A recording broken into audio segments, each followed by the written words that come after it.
Welcome back everyone to the 12.8 edition of the best solo carries, where we break down 3 champions for each role our analysts rate the highest for the current patch.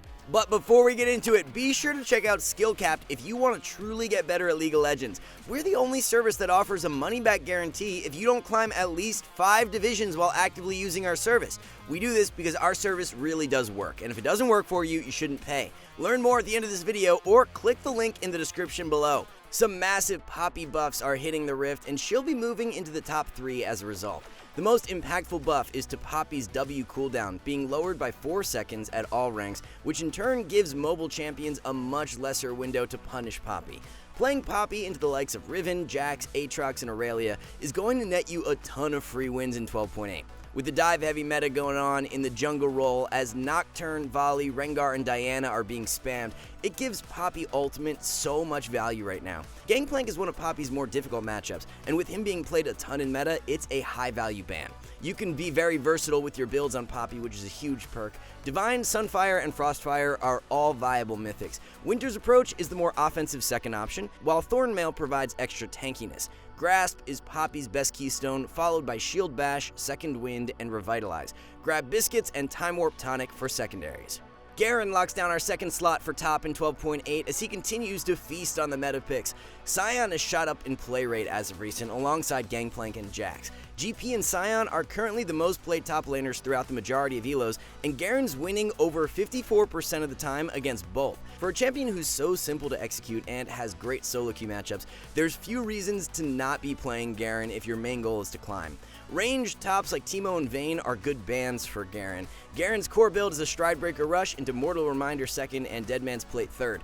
Conqueror is the best keystone in the majority of matchups, but when playing into ranged top laners or matchups where you need short trades to win out, Phase Rush is a great alternative.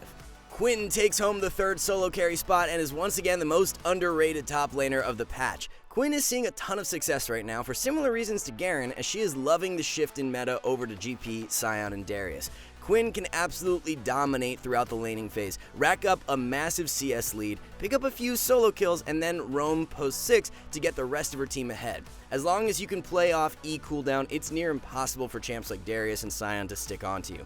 Only vulnerability early on for Quinn is being camped, so if you're pushing up, make sure to drop a ward further down the river to spot the enemy jungler. There are also so many different Quinn builds going around, as you can run a lethality setup into squishy comps, crack it into heavier tanks, and the shield bow wits abuse against AP comps. For runes, grab PTA with Overheal Bloodline and Cut Down. Treasure Hunter is outperforming everything else for secondaries, as it adds another layer to your snowball power. Snowballing a lead from the jungle has become even more potent as of recent, and Rengar is taking full advantage of it. Of course, Rengar saw many direct buffs the past few patches, but he's also one of the best abusers of First Strike and Treasure Hunter. We were actually a little surprised to see there were no nerfs to the page for 12.8, so you got another patch to enjoy some freelo. If you're able to get a couple early kills and rack up some Treasure Hunter stacks, there's a reality where you can purchase a 5-minute Essence Reaver. If you can play a decent Rengar, he's one of the best junglers at completely knocking the enemy out of the game due to how lethal his invade plays are. Core build is an Essence Reaver Rush into Duskblade second and Mortal Reminder third. Maw and Death's Dance escaped the nerf bat for another patch, which means Nocturne will remain on top of the jungle meta. Everything Noct could want in a core build is what he's able to get right now. You have durability from health, armor, and magic resist, ability haste from all 3 items, and a respectable amount of damage to go alongside. You can't really ask for much more, so combined with Noct's recent buffs and many other junglers hit with nerfs, he's taken full control of a top 3 slot. Lee remains the most played solo queue jungler, and Viego is also up there as well, but Noct wins over 55% of the time against both. As a matter of fact, Noct has a positive solo queue win rate into the 7 most played junglers, which is pretty insane. For runes, roll with Conqueror as the keystone, followed by Triumph Alacrity and Coup de Grace. Eyeball Collector and Ultimate Hunter are the optimal secondaries. The number 1 tank jungler by a long shot for 12.8 is Volibear. Ever since Hecarim fell out of meta, Volley has taken over the reins as the best hard engaged jungler. There is such little counterplay to a Volley running in with Chem Tank with his gap closed from ultimate and crowd control immunity. Noct, Volley, and Rengar all have one key factor in common that makes them such lethal solo queue champs, and that is they can punish positional errors in an instant. Especially in the lower ranks, enemy ADC will walk too far up for waves or randomly farm side lanes in the mid game, and it's so easy to punish with someone like Volley. After rushing Chemtank, grab Dead Man's Plate second and Force of Nature third. Zanya's is also very sleeper in games where you're snowballing and want to be hard diving in. Runes are Press the Attack with Triumph, Tenacity, and Last Stand. Nimbus Cloak and Water Walking work best for secondaries. A new addition to our mid lane top 3 for 12.8 is the recently buffed Pantheon. Panth is such a sleeper pick right now, as he not only has great matchups, but his kit is exactly what you want for a solo carry mid. Completely destroying melee mids is Pantheon's specialty, and with Yone and Yasuo recently buffed and being played more often, it gives Panth way more value. Early 2v2 power is top notch and so easy to execute, which allows you to back up your jungler and win those fights around Crab. The global impact at level 6 is super nuts, and just the presence of Pantheon ult alone forces the enemy side lanes to play way more reserved. With Ahri as the most played mid laner and her charm being difficult for you to play around, it's the best ban for Panth. Core build of Eclipse into Black Cleaver second and Death's Dance third will do the trick. As for runes, look to try the more bursty, snowbally setup of Press the Attack with Treasure Hunter in secondaries. Conqueror is definitely viable as well, but PTA does offer more upfront damage into those squishy mids. Coming off some massive buffs from 12.7, Yasuo has solidified himself a spot as a top-tier mid laner.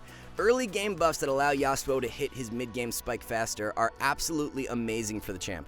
The extra base health gives you a little more margin for error, which helps secure those level 2 all-in kills much easier. Vex and Vladimir are two more common matchups that most Yasuo players have difficulties against, so either or is a good ban option. Once you complete Shield Bow and Infinity Edge, the dueling power goes through the roof. Death's Dance third item is so insane, as well as it gives you some great durability to thrive in extended fights. Runes are Lethal Tempo with Triumph, Alacrity, and Last Stand. Bone Plating and Revitalize are great into melee matchups, but when against ranged picks, Second Wind will be of more value. The brand new Arcana Ahri skin was just released, so we will have to wait a few more patches for a nerf. Jokes aside, Ahri is yet again an extremely powerful solo queue pickup, as she not only feels great to play, but her stats are just ridiculous. When a champion has the highest play rate and also has one of the highest win rates, that combination generally means the champ is a little overtuned. Ahri's mini rework was built for her to be a solo queue menace. The ultimate resets on takedowns has proven to be a highly influential buff, as it allows Ahri to be a constant threat throughout skirmishes. Cat and Yasuo are two of the best bans to consider for Ahri this patch, as they are played a ton and their high mobility makes it hard to land skill shots. Standard build is an Everfrost Rush into Shadowflame second and Zanya's or Rabadon's third. Grab Electrocute with Taste of Blood, Eyeball Collector, and Ultimate Hunter for primary runes. If you're still running Inspiration secondary, look to make a swap over to Sorcery, as the Time Warp nerfs have been quite negative. Moving down to the bot lane, the focus on hyper carries will shoot up for 12.8, with Twitch being one of them. Nerfs to Jinx and Xayah will push them down the list, and Twitch has been patiently waiting for his time to shine. With enchanters being played more than we've seen in months for support, it indirectly gives Twitch even more power. Nami, Lulu, Karma, and Yuumi all have over 10% play rates, while the more aggro supports like Leona and Thresh are well below that level. Twitch with any enchanter come the mid to late game is hard for other bot lane combos to beat. Majority of ADCs have to sit back and wait for their team to start fights, but the stealth factor with Twitch allows him to find pick plays himself, which is massive for solo queue. Gale Force, Blade, and Kraken are all viable rush items for Twitch depending on what you need the most. Hurricane is a must-buy at some point in your build, as the synergy with Ultimate is too good. Runes are Lethal Tempo with Presence of Mind, Alacrity, and Cutdown. Taste of Blood and Ultimate Hunter work great for secondaries. If you are more confident in your early game matchup though, then running Treasure Hunter is a good option too. Lucian is stomping all over the rest of the competition in 12.8 and is without question a top 3 ADC. Jinx and Xayah falling this patch opened things up even more for Lucian to obliterate everyone in his path. It's no secret how insane the Lucian-Nami duo is, and with both champions being incredibly strong on their own, pairing them up is a nightmare for the opponent. You get that one early kill in lane, and the game is in your hands, as the ability to extend that lead with your mobility and long range from ult is super lethal. Don't be sleeping on Kraken as your mythic purchase, as Gale Force has become less optimal due to its recent nerfs. A couple tanks or health stackers on the enemy team, and Kraken should be prioritized more. The rune page is Press the Attack with Presence of Mind, Bloodline, and Coup de Grace. Best secondaries are Free Boots and Biscuits. To round out the top 3 for ADC, Vayne is a phenomenal pickup in 12.8. You really can't ask for a better meta than this if you're Vayne main, with all the enchanters being spammed in the support role. With these less mobile top laners like Sion and Darius being the most played in their role, Vayne can feast in mid-game fights. The jungle meta has also shifted to favor farm to level 6 picks like Diana, Nocturne, and Rengar, which gives Vayne a much easier time in lane. Heck and Shin falling out of meta have been really nice for these scaling picks to see more success. Core build for Vayne is a Shield Bow Rush into Rage Blade 2nd and either Wit's End or PD 3rd. Lethal Tempo is the keystone with Triumph, Alacrity, and Coup de Grace. Conditioning and Overgrowth are very underrated secondaries. One of the best supports got even stronger last patch and is a top 3 pick for 12.8, being Senna. The Umbral Glaive buffs are what have given Senna even more power, as the item is so cheap yet effective. Senna is the perfect carry support, as she scales really well with her souls and can become a legitimate damage threat with a couple items. The mix of utility and damage is really nice and allows you to make an impact in many different ways. If your team is lacking damage, then building Manamune is great. Otherwise, look to slot in Umbral Glaive more often as a second purchase. Best Senna runes are Fleet Footwork with Presence of Mind, Alacrity, and Cutdown. Biscuits and Approach Velocity work best for secondaries. Nami is by far the best enchanter for 12.8 when it comes down to early lane dominance. With Lucian being picked at an extremely high rate, every support main should have Nami in their champion pool right now. The sustain from W allows you to trade very aggressively in lane, and the added damage from E means your ADC has a very high chance at out-damaging the enemy marksman. Imperial Mandate Spike is where things become a little silly, as you not only have the added damage from E, but from Mandate passive too. Once you hit Mandate, scoping out ult plays when the enemy wastes cooldown should be of top priority. Run Electrocute as the keystone with Cheap Shot, Eyeball Collector, and Relentless Hunter. Mana Flow and Scorch are the optimal secondaries. We've still yet to see any significant nerfs to Renata Glask, so continue to spam her while you can. Renata is such a versatile support, as you can pair her up with anyone and see great results. When playing with scaling carries, providing them with added attack speed and shields allows them to excel in teamfights. If you're laning with a more aggressive ADC like Lucian, the ability for you to play up and look for picks with Q is great. Majority of supports are pretty one-dimensional in what they provide, but Renata can do a little bit of everything. Shirelias or Locket can both work great as your mythic item, followed by Chemtech Putrifier 2nd and Redemption 3rd.